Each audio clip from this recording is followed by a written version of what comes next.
नमस्कार दोस्तों, फिर से स्वागत है आप सभी का आपके अपने YouTube channel the inspiration hub में। एक बार की बात है, पहाड़ों के दूसरी पार एक राजा का शासन था। वह राजा बहुत ही शक्तिशाली था। उसके पास सब कुछ था, बेशुमार दौलत थी, अच्छी प्रजा थी जो उसका ख्याल रखती थी, उसके आदेशों का पालन किया करती थी और वह भी अपनी प्रजा का खूब ध्यान रखा करता था। उन्हें कभी किसी चीज की कोई कमी महसूस नहीं होने देता था। कहने को तो राजा के पास सब कुछ था, किसी चीज की कोई कमी नहीं थी, लेकिन उसका मन कभी किसी एक काम पर नहीं टिक पाता था। वह जब भी किसी भी चीज को करने का प्रयास करता तो उसका ध्यान कहीं भटक जाता है। इस चीज को लेकर वह बहुत चिंतित रहता था। कई बार वह अपने बगल के राज्य के राजाओं से भी मिला था और सभी ने उसे अलग अलग राय दी। सभी ने उस राजा को अलग अलग तरीके बताए। जो भी तरीके उस राजा ने सुने थे, उन तरीकों को अपने जीवन में उतारा, लेकिन उन उपायों से उसे कोई लाभ न मिला, जिसके कारण वह हमेशा चिंतित रहता, परेशान रहता। कई बार तो रातों को उसे नींद भी नहीं आती थी और केवल करवटें बदलता रहता। एक दिन राजा के कानों तक एक बात पहुंची कि उसके राज्य में एक ऐसा साधारण व्यक्ति है जिसके शब्द अनमोल हैं, जीवन का रहस्य छुपा है, जीवन का सत्य छुपा है और उस व्यक्ति से मिलने के लिए लोग दूर दूर से आते हैं, क्योंकि हर व्यक्ति की समस्या का समाधान वह बहुत ही सरलता और आसानी से करता है। यह बात सुनकर राजा बहुत प्रसन्न हुआ। उसे लगा कि अब उसके सवालों का जवाब उसे मिल जाएगा। इतनी तारीफ सुनकर राजा ने यह तय किया कि वह तुरंत ही जाकर उस व्यक्ति से मिलेंगे और उसे यह भी पता चल जाएगा कि जो लोग उनकी इतनी तारीफ कर रहे हैं, क्या वह सच है या नहीं। अगले दिन सुबह सुबह वह राजा उस व्यक्ति से मिलने के लिए निकल गया। रास्ता कुछ ज्यादा ही लंबा था, जिस कारण राजा ने बीच रास्ते में आराम किया। वहां पर उपस्थित हर कोई उस व्यक्ति के बारे में जानता था। जब राजा ने उनसे उस व्यक्ति के बारे में पूछा तो वे लोग उस साधारण व्यक्ति की खूब तारीफ कर रहे थे। तभी राजा ने सोचा कि लगता है यह व्यक्ति बहुत बुद्धिमान है, बहुत ज्ञानी होगा और प्रभावशाली व्यक्ति होगा, अन्यथा हर कोई उसकी इतनी तारीफ नहीं करता। जरूर ही उस व्यक्ति में ऐसी कोई बात होगी जिसके कारण हर कोई उन्हें जानता है और उनकी तारीफ कर रहा है। उस व्यक्ति की तारीफ सुनकर राजा के मन में उससे मिलने की उत्सुकता और अधिक बढ़ गई।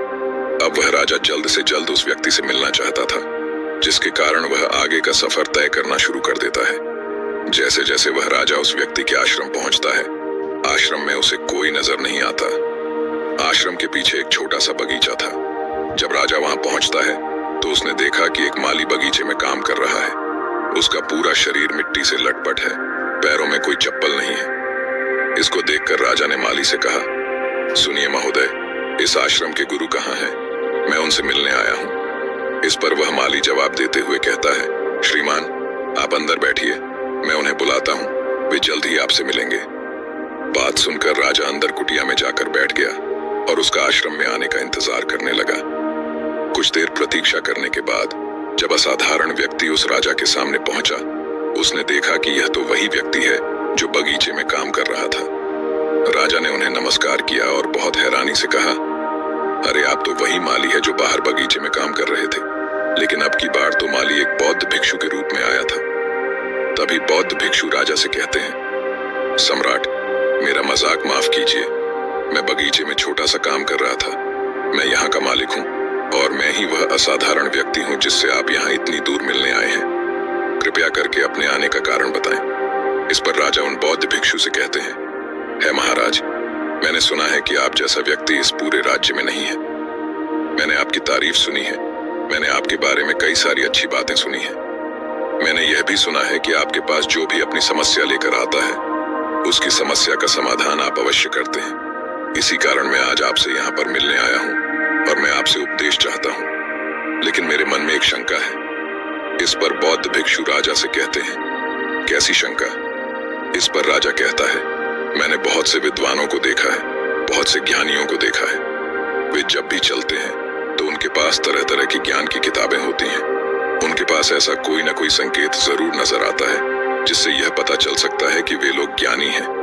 लेकिन आपके पास तो न कोई ज्ञान की किताबें हैं और न ही कोई ऐसे संकेत आप में नजर आ रहे हैं, लेकिन उसके बावजूद आप बहुत शांत नजर आ रहे हैं। क्या आप मुझे इसका रहस्य बता सकते हैं? इस पर बौद्ध भिक्षु मुस्कुराने लगे और राजा से कहते हैं, मेरा ज्ञान तो इस संस्कार में प्रकृति के रूप में हर जगह है। मैं अपना ज्ञान जीवन की सरल और साधारण वस्तुओं से ही लेता हूँ। पर महाराज, आप यहाँ किसी समस्या को लेकर परेशान हैं। कृपया आप मुझे आपके यहाँ आने का कारण समझाएं। इस पर राजा कहते हैं, हे गुरुवर, मेरा यहाँ आने का कारण यह है कि मैं किसी भी काम को लेकर लंबे समय तक इस कार्य पर अपना ध्यान नहीं लगा पा रहा। मैं कुछ ही देर में उस कार्य से भटक जाता हूँ। कृपया कर मुझे अपनी समस्या का समाधान बताएं। मैं इस बात से काफी चिंतित हूँ। बौद्ध भिक्षु ने राजा की चिंता को समझकर कहा, महाराज, आपकी समस्या मुझे समझ आ गई है। आप जिस कार्य पर ध्यान नहीं लगा पा रहे, उसके लिए मैं आपको एक उपाय बता सकता हूँ, लेकिन आज आपको देर हो चुकी है।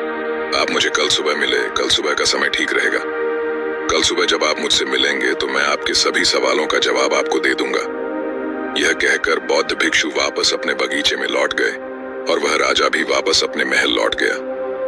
लेकिन सम्राट को रात भर नींद नहीं आई। वह बस यही सोच में खोया रहा कि आखिर बौद्ध भिक्षु मुझे क्या बताने वाले हैं। वह तो मुझे एक साधारण से माली नजर आ रहे हैं, लेकिन जिस तरह से उनका मन शांत था, जिस तरह से वह शांत नजर आ रहे थे, यह बहुत आश्चर्य करने वाली बात है। रात भर राजा ख्यालों में ही खोया रहा। अगले दिन सुबह सूरज निकलने से ठीक पहले राजा उस आश्रम पर वापस पहुंचा। वहां पर बौद्ध भिक्षु पहले से ही उपस्थित थे। जैसे ही सम्राट वहां पहुंचा, उन बौद्ध भिक्षु ने एक पानी का छोटा सा जग उस सम्राट के हाथ में थमाते हुए कहा, इसे लीजिए और पौधों पर धीरे धीरे पानी डालिए। ये आपके सामने पूरे 15 पौधे हैं। इन सभी पर आपको इसी प्रकार पानी डालते चलना है। लेकिन जब आप इस क्रिया को कर रहे होंगे तो उस वक्त मेरी एक बात का अवश्य ध्यान रखेंगे कि आपको इस दौरान कुछ और नहीं करना है, ना कुछ सोचना है और ना ही कहीं आपका ध्यान भटकना चाहिए। आप जब इन पौधों को पानी दे रहे होंगे तो आपका पूरा ध्यान केवल इन पौधों पर ही होना चाहिए। यदि इस बीच आपके मन में कोई विचार आए तो वहीं पर रुक जाएगा और फिर दोबारा से पहले पौधे से पानी डालना शुरू कीजिए। और जब आप मेरी बात मानकर किसी प्रकार इन सभी 15 पौधों को पानी दे देंगे, तब आप मेरे पास आइएगा। मैं आपके सभी सवालों का जवाब आपको दे दूंगा। राजा ने आज तक ऐसा कोई काम नहीं किया था और उसे यह काम बहुत छोटा सा लग रहा था। राजा पहली बार ऐसा कोई काम करने जा रहा था। उसने पानी के जग से पहले पौधे पर बहुत ही ध्यानपूर्वक पानी दिया और फिर दूसरे पौधे की ओर आगे गया। दूसरे पौधे पर भी उसने ध्यानपूर्वक पानी दिया। फिर उसने तीसरे पौधे पर पानी देना शुरू किया ही था कि उसके मन में तरह तरह के विचार उत्पन्न होने लगे। उसे अपने महल का बगीचा याद आने लगा, जहां पर तरह तरह के फूल थे, तरह तरह के पौधे लगे हुए थे। तभी अचानक उस राजा को बौद्ध भिक्षु की बात याद आ गई कि यदि मन में कोई भी विचार उत्पन्न हो तो उसे फिर से पहले पौधे से पानी देना शुरू करना होगा। राजा तुरंत ही पहले पौधे के पास वापस पहुंचा और उसने फिर से पहले पौधे को पानी दिया। दूसरे पौधे को उसने फिर से ध्यानपूर्वक पानी दिया। जैसे ही वह तीसरे पौधे पर पहुंचा, उसके मन में फिर से कई तरह के विचार उत्पन्न होने लगे। अब की बार यह सोच रहा था, पता नहीं मेरे बिना मेरे साम्राज्य में क्या हो रहा होगा। और अब की बार राजा को बहुत क्रोध आने लगा। मैंने सोचा कि आखिर मैं यह छोटा सा कार्य क्यों नहीं कर पा रहा हूँ। वह तुरंत ही फिर से पहले पौधे के पास पहुंचा। उसने अब की बार बहुत ध्यानपूर्वक पहले पौधे को पानी दिया, दूसरे पौधे को भी ध्यानपूर्वक पानी दिया। ऐसे करते करते अब की बार राजा करीबन 5 पौधों में बहुत ही ध्यानपूर्वक पानी दे चुका था। लेकिन अब जैसे ही उसने 7वें पौधे पर पानी देना शुरू किया, उस पानी को देखकर राजा के मन में नदी के विचार उत्पन्न होने लगे। सम्राट अब बहुत परेशान हो चुका था। जितनी बार वह पौधों को पानी देने का प्रयास करता है, हर बार वह असफल हो जाता है। उसका मन उतना ही ज्यादा उदास होता जाता है और वह खुद पर क्रोधित हो जाता है। राजा ये बात बहुत अच्छी तरह से जानता था कि भिक्षु उसकी परीक्षा ले रहे हैं। वह बहुत बुद्धिमान था, इस कारण उसने उन बौद्ध भिक्षु के सभी नियमों का पालन करना जरूरी समझा। राजा जितनी बार भी कोशिश करता है, हर बार वह असफल हो जाता। उसका मन उतना ही ज्यादा व्याकुल होता जाता। हमेशा खुद को किसी न किसी विचार में उलझा हुआ पता है। ऐसे ही करते करते सुबह से शाम का वक्त हो चुका था, लेकिन अब तक वह सम्राट पूरे 15 पौधों में पानी नहीं दे पाया था। जब बौद्ध भिक्षु लौटकर शाम को वापस आश्रम लौटे तो उन्होंने देखा कि वह राजा थक हार कर बैठा हुआ है और तरह तरह की बातों में उलझा हुआ है। तभी बौद्ध भिक्षु राजा के पास पहुंचे और कहने लगे, राजन, मैं तुम्हारी ईमानदारी से बहुत खुश हूं। तुमने अपने कार्य को पूरे मन और लगन के साथ करने का पूरा प्रयास किया। इसलिए जो बात मैं तुम्हें बताने जा रहा हूं, उसे बहुत ही ध्यानपूर्वक सुनना और समझने का प्रयास करना। जब हमारा मन विचारों से खाली हो जाता है, तब उसमें मन का असली स्वरूप नजर आता है। तब साधारण से साधारण सा काम भी हमें ज्ञान और शांति देता है। इस पर राजा उन बौद्ध भिक्षु से कहता है, महाराज, पर यह कैसे संभव है? मैं तो जब भी कोई कार्य करता हूँ तो मन में कई तरह के विचार उत्पन्न होते हैं और मैं उन विचारों में फंस कर रह जाता हूँ और वहां से बाहर निकलने का कोई रास्ता मुझे नजर नहीं आता।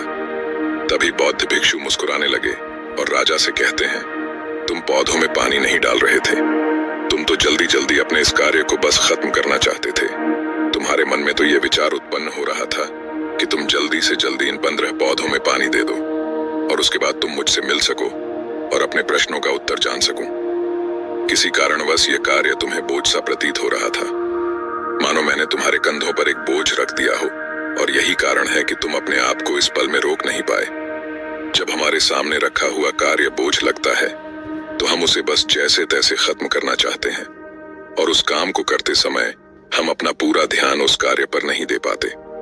किंतु अगर तुम इस पल के महत्व को समझ पाए, इसके महत्व को महत्व दे पाए और केवल पौधों और पानी पर ध्यान देते, तो तुम्हें कोई भी विचार परेशान नहीं कर पाता। इस पर राजा कहता है, महाराज, मुझे आपकी यह बात समझ में आ रही है कि मैं जल्दी जल्दी इस कार्य को खत्म करके आपसे मिलना चाहता था, जिस कारण मेरा मन इस कार्य में पूरी तरह से नहीं लग सका।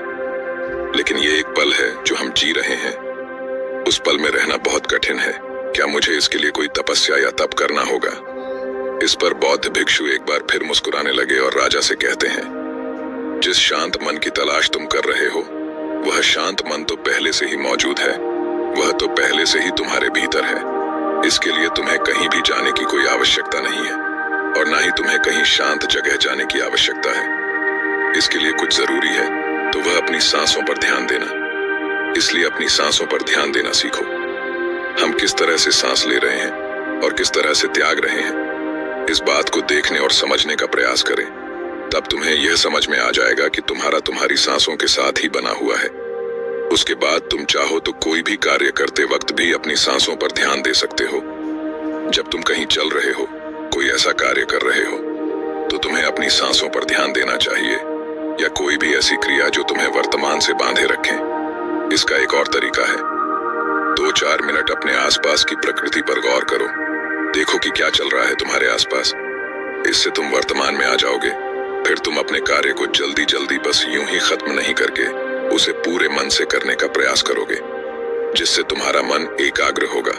और जब तुम्हारा मन एकाग्र होगा तो तुम चाहे कोई भी कार्य क्यों ना करो, फिर चाहे वह छोटा हो या बड़ा, तुम्हारा मन उसमें पूरी तरह से विलीन हो जाएगा और वह कार्य ही तुम्हें शांति और ज्ञान भी प्रदान करेगा। ऐसे समय पर हमारे मन में किसी प्रकार के कोई विचार उत्पन्न नहीं हो पाते और हमारे भीतर की जो शांति है वह प्रकट होने लगती है। हम उसमें मग्न हो जाते हैं। इससे तुम चाहे तो आनंद कह सकते हो या फिर वर्तमान में जीना कह सकते हो, और यह व्यवस्था सरलता से प्राप्त भी कर सकते हो। बस तुम्हें केवल अभ्यास करना होगा। बौद्ध भिक्षु राजा से कहते हैं, जो मन मुश्किलों में शांत रहता है, मुश्किलों से भागत नहीं है, केवल सचेत रहता है, वह मन हर परेशानी को पार कर सकता है, हर दुविधा से बाहर निकल सकता है। राजा को बौद्ध भिक्षु की यह सारी बातें समझ में आ चुकी थीं। उसने उन बौद्ध भिक्षु को प्रणाम किया और वहां से वापस वह अपने राजमहल लौट आया। उसने अपनी सांसों पर ध्यान देना शुरू किया और धीरे धीरे इस निरंतर अभ्यास के कारण वह अपने हर कार्य को ध्यान और मन लगाकर किया करता था, जिससे उसे असीम शांति मिलती थी और वह छोटे छोटे कार्यों से भी ज्ञान प्राप्त कर लेता था। इसलिए दोस्तों, कभी किसी कार्य को बोझ मानकर मत कीजिए, क्योंकि यदि आप उसे बोझ मानेंगे तो जल्दी जल्दी उसे आप अपने ऊपर से उतारने का प्रयास करेंगे, अर्थात उसे जल्दी जल्दी खत्म करने का प्रयास करेंगे। लेकिन इस प्रयास के दौरान आप जो भी कार्य कर रहेंगे वह पूरे मन और लगन से नहीं हो पाएगा, और ऐसे में आप उस कार्य को जो अंजाम देना चाहते हैं, हो सकता है कि आप उसे अंजाम भी ना दे सके, और इसी कारण आपके मन में तनाव भी पैदा हो जाता है। हम चिंतित रहने लगते हैं, परेशान रहने लगते हैं, क्योंकि जो अंजाम हम उस कार्य को देना चाहते थे वह अंजाम हम उस कार्य को ना दे पाते। और हम में से अधिकांश लोग यही गलतियां करते हैं। जब उन्हें कोई कार्य सौंपा जाता है तो वह उस कार्य को करने का प्रयास तो करते हैं, लेकिन वह चाहते हैं कि वह कार्य कितनी जल्दी खत्म हो जाए, और वह उस कार्य को करते वक्त अपने आप को वहां नहीं रख पाते, बल्कि उनका मन तो कहीं और ही भटकता रहता है। जिससे हमारा मन हम पर हावी होने लगता है। हमें तरह तरह के विचार दिखता है और हम उन विचारों में डूबते चले जाते हैं। हम उन विचारों में चले जाते हैं और फिर वहां से हमें निकालने का कोई रास्ता नजर नहीं आता, जिससे हमारे मन में तनाव पैदा होने लगता है। हम बहुत परेशान रहने लगते हैं। हम चाहकर भी किसी कार्य को नहीं कर पाते और जो कार्य हमें वर्तमान की ओर ले जा सकता था, उस दरवाजे को हम खुद ही बंद कर देते हैं, क्योंकि वह कार्य हमें बोझ लगने लगता है। इसलिए जब भी आप कोई कार्य शुरू करना चाहते हैं तो उससे पहले अपना पूरा ध्यान अपनी सांसों पर केंद्रित करें और फिर आप चाहे तो अपने काम के दौरान भी अपनी सांसों पर अपना ध्यान लगाए रख सकते हैं। और यही सांस का जो ध्यान है, यह आपके काम के ध्यान में परिवर्तित हो जाएगा और इस कार्य में जो भी कठिनाइयां उत्पन्न हो रही हैं, उसे आप पल भर में सुलझा देंगे। फिर चाहे कैसी भी विपरीत परिस्थितियों आपके सामने क्यों ना आ जाए, आप उस कार्य को पूरे मन और लगन के साथ पूरा करके ही रहेंगे। दोस्तों, उम्मीद है कि आपने आज के इस वीडियो से जरूर कुछ ना कुछ सीखा होगा। तो इस वीडियो को अपने दोस्तों के साथ शेयर करना ना भूलें। हमें ऐसे ही सपोर्ट करने के लिए चैनल को सब्सक्राइब भी जरूर करें। मिलते हैं एक नए वीडियो के साथ, तब तक के लिए धन्यवाद।